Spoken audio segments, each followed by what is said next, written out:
माननीय सभापती महोदय, आज आपल्या सभागृहातून या टर्ममध्ये निवृत्त होणारे जे सदस्य आहेत त्यांच्या निरोप समारंभाकरता आपण सगळे उपस्थित आहोत।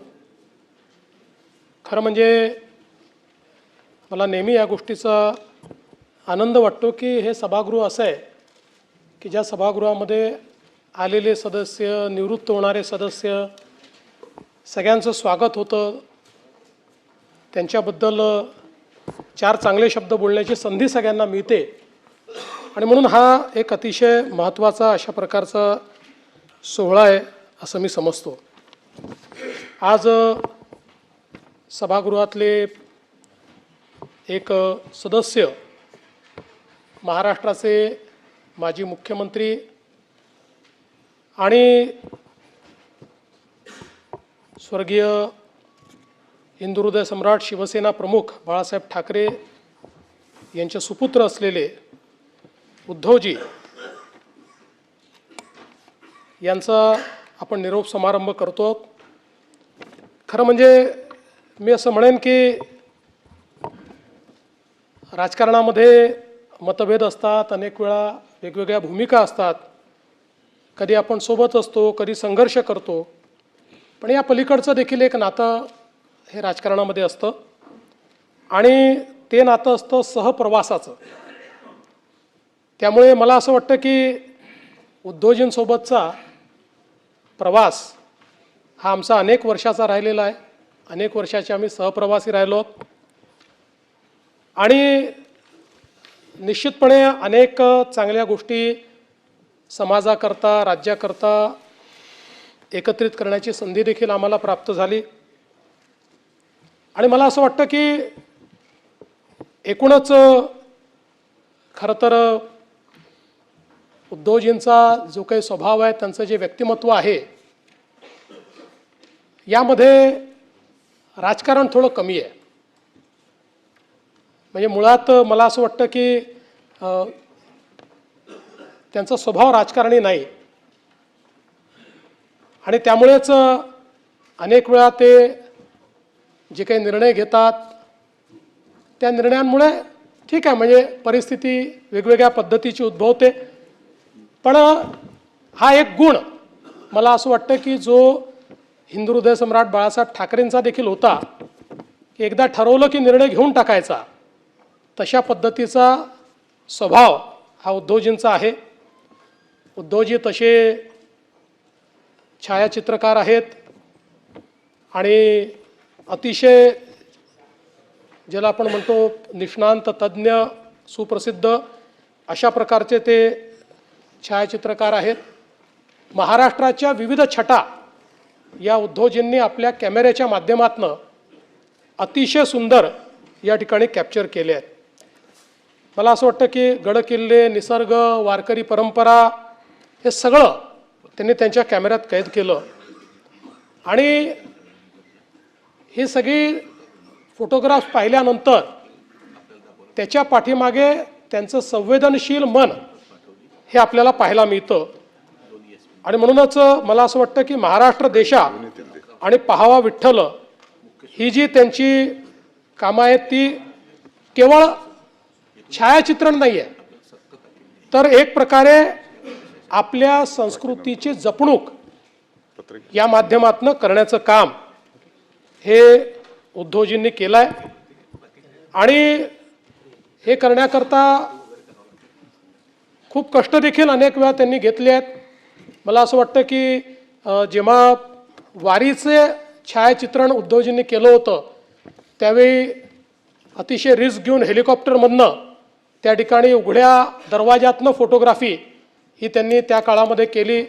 अनेक वेळा जंगलांमध्ये त्यांनी छायाचित्रण केलं आणि म्हणून ही एक आपला जो छंद आहे तो छंद त्यांनी अतिशय चांगल्या पद्धतीनं जोपासण्याचं काम हे त्यांनी केलं। राजकारणामध्ये आल्यानंतर देखील ते पक्षप्रमुख झाले। पक्षप्रमुख म्हणून जी काही त्या ठिकाणी संकट आली, संघर्ष होता, बराच काळ आम्ही सोबत त्या संकटातनं आणि संघर्षातनं पुढे गेलो। अर्थात माझा आणि त्यांचे अधिक जवळीक ही 2010 नंतर आली आणि 14 नंतर अधिक आली. पण मला असं वाटतं की या सगळ्या याच्यात एक मैत्रीची भावना ही निश्चितपणे आमच्यामध्ये त्या काळामध्ये तयार झाली. आणि मी असं म्हणणार नाही की आज ती नाही, पण शेवटी त्यांच्या राजकीय भूमिका आहेत, आमच्या राजकीय भूमिका आहेत. त्यामुळे आता त्या राजकीय भूमिका वेगळ्या झाल्या. त्यामुळे पण एक गोष्ट मला या निमित्ताने निश्चितपणे सांगायची आहे की राजकारणामध्ये काम करत असताना अनेक वेळा मी हे बघितलं की एखादा निर्णय घेत असताना त्याच्या परिणामांची त्यांनी चिंता केली नाही. आणि विशेषतः एक जो गुण म्हणजे त्यांची शिवसेना असो की आमच्या शिंदेसाहेबांची शिवसेना असो, जो हिंदू हृदय सम्राट शिवसेना प्रमुख बाळासाहेब ठाकरेंनी या ठिकाणी एक राजकारणात वेगळा पायंडा पाडला की सामान्यातल्या सामान्य माणसाला देखील, ज्याला राजकीय चेहरा नाही अशा व्यक्तीला देखील राजकीय चेहरा देणं आणि त्यातनं राजकीय नेतृत्व उभं करणं, मला असं वाटतं की हा जो गुण आहे हा निश्चितपणे शिकण्यासारखा आहे. बाळासाहेबांनी निश्चितपणे तो गुण आपल्या सर्वांना दिला, उद्धवजींनी जोपासला. आज शिंदेसाहेब देखील आपण जर बघितलं तर राज्यसभेच्या यावेळच्या निवडणुकीत त्यांनी ते जपण्याचंच काम या ठिकाणी केलेलं आपल्याला पाहायला मिळतं. एक गोष्ट आहे की पु ल देशपांडेंना कोट्याधीश म्हणतात, पण पुलंनंतर जर कोट्याधीश ही उपाधी कोणाला द्यायची असेल तर ती मी उद्धवजींनाच देईल. हा अर्थात नाही, ते कागदांच्या नाही, शब्दांच्याच. आणि मला असं वाटतं की त्यांच्या बोलण्यामध्ये अनेक वेळा आपण पाहतो की मिश्किलपणा असतो, अनेक वेळा सहजतेनं, म्हणजे त्यांची जी काही भाषणाची पद्धत देखील आहे ही देखील अतिशय सहजतेनं बोलण्याची किंवा एखाद्या संवादाची अशा पद्धतीनं ते या ठिकाणी सातत्याने बोलताना आपल्याला दिसतात.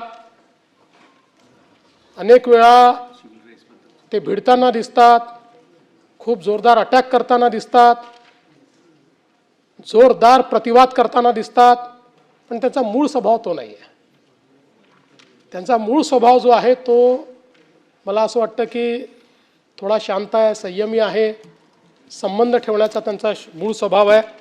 पण राजकारणात आपल्याला वेगवेगळ्या प्रकारचा आवेश आणावा लागतो, त्याप्रमाणे तो आवेश देखील आणताना आपण त्यांना पाहतो. पण या सगळ्या परिस्थितीमध्ये मला एक गोष्ट निश्चितपणे अशी वाटते की आता या सभागृहामध्ये ते 6 वर्ष होते, कदाचित त्यांनी ठरवलं तर पुढच्या वेळेसही ते 6 वर्ष या ठिकाणी येतील.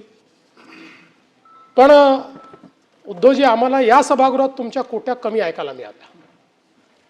त्यामुळे जर तुम्ही निर्णय घेतला आणि पुढच्या वेळेस पुन्हा आलात तर जरा जास्त कोट्या तुमच्या आम्हाला या सभागृहात ऐकायला मिळाव्यात, अशा प्रकारची माझी अपेक्षा आहे.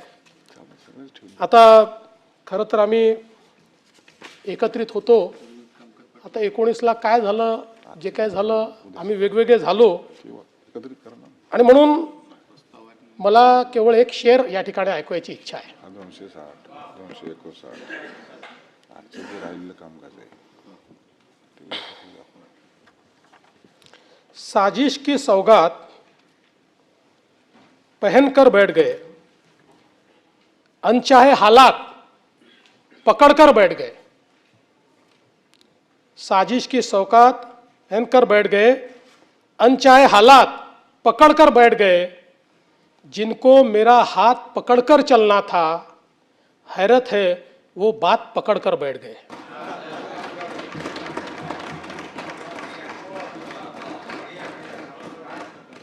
पण ठीक आहे, आता कुठलाही आपला रस्ता असला तरी तुम्हाला खूप शुभेच्छा आहेत. तुम्हाला उत्तम आरोग्य मिळो, तुमचं नेतृत्व अशाच प्रकारे सगळ्या पक्षाला मिळत राहो आणि राजकारणामध्ये तुमची प्रगती होत राहो, अशा प्रकारच्या शुभेच्छा आज